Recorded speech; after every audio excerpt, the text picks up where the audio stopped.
Well, just talking. Broke it. Is it working? I don't know. It's fresh out of the microwave. Yeah. Oh, you nuked it? Well, tap it a few times. Not much. Oh, yeah, it's working. It's working. It's stuck on, which is not a good thing. Give me a baseline. Give me a baseline. Twinkle, twinkle, lucky star. Okay, I can't go that low. Yeah, you can't. Please don't go that low.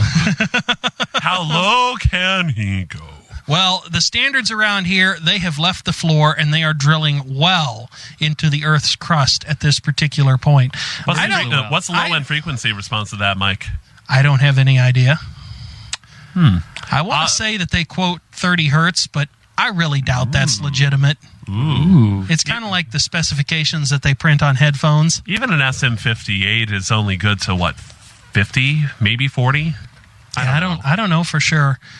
This thing claims similarly. This microphone, at least, claims, I think, 15 or 16 kilohertz at the high end. Yeah, that's about par for the course. And you don't even get Heil microphones for broadcasters that go that high. But to tell you the truth, we've got a filter in here that's clipping everything off above 15 it's rolling kilohertz. It off, huh? Yeah, it rolls it off.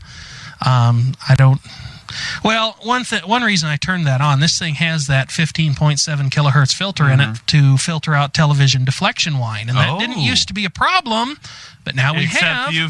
We've got two CRT televisions in the studio, so it seemed like a good idea at the time.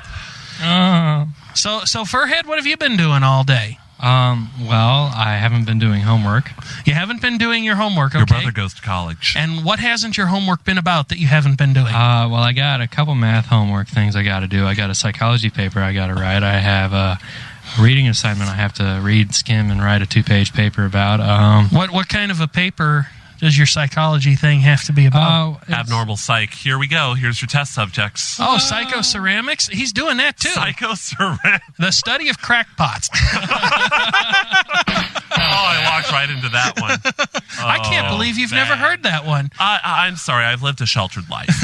Well, so have I, but then again, I've got a mother who's an art teacher, so that probably does help. And I think you can get a shirt that says that. By the way, we haven't talked about our sponsor, Stereo Dust Particles, too much during the show, but we should take the opportunity to mention that in addition to this show being educational and informative content, apparently for Scott because he didn't know about psychoceramics, this show is also...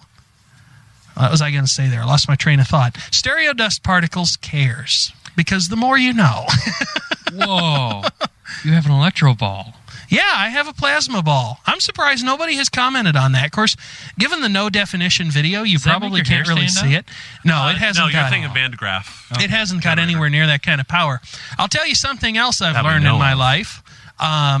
When you touch a Van de Graaff generator, that is the coolest feeling ever in the world. I hate that feeling, actually. Oh, I love it. I've always enjoyed that feeling. That explains a lot. Yes, it probably does. He's weird. Hey, you calling somebody weird? Pots and kettles, sir. Pots and kettles, gentlemen. Hey, I know I'm weird. I'm outstandish. Anyway, I was back. There used to be a program at one of the nearby community colleges around here that was College for Kids. You probably know what I'm talking about. Yeah. Furhead's probably too young. I've heard of it. Never went. Well, I did, and I went to college for adults. I learned a lot of fun things there. We made a battery out of aluminum foil and paper soaked with salt.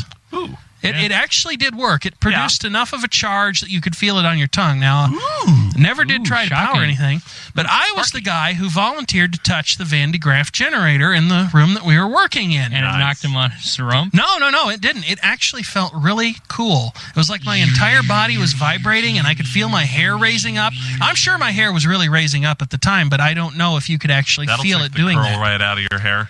And then you step outside in this humidity, and it'll put it all right back. Then someone touched me.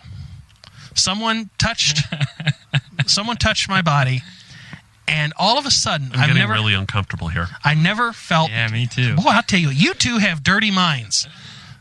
I'm gonna ban you both from the show. Can you show us on the Bobo doll where they touched you? Oh God! Oh my God! I'm gonna have to kill his mic. Furhead. Very bad Furhead. Very bad. Where? Okay, there we go. There we go. Okay. Anyway. Anyway, you get what you pay for, ladies and gentlemen. And I hope you didn't pay much to see this show, because I'm sorry, I'm flat broke and I can't give you a refund. I thought it was a free show. It is. I hope it's a free show. I hope nobody's charging admission for this. Anyway, we're at the bottom of the hour here. Probably ought to get back to some music, but don't do that. What are you, the payola man over here? I can neither confirm nor deny. Sing us a song, you're the payola man. Sing us a song tonight. Careful, I just might. Like I said, my keyboard's still in my trunk from yesterday's gig. So anyway, that's what I get for playing with. I had my hand on the Van de Graaff generator's output end, and someone touched me, and it felt like I got slapped on every possible point of my body at once. It really kind of hurt. I was very shocked. What a shocking experience. I know. I'm probably going too fast for here. Furhead's giving me the microphone back. uxwbill, the lightning thief. Yeah, if that had happened to me today, it might very well have made me angry at the person who did it. But back then, it was a lot more innocent of a time. I ran on much more of an even keel, as opposed to flying off the handle and devising plans to go way across the borderline and maim somebody.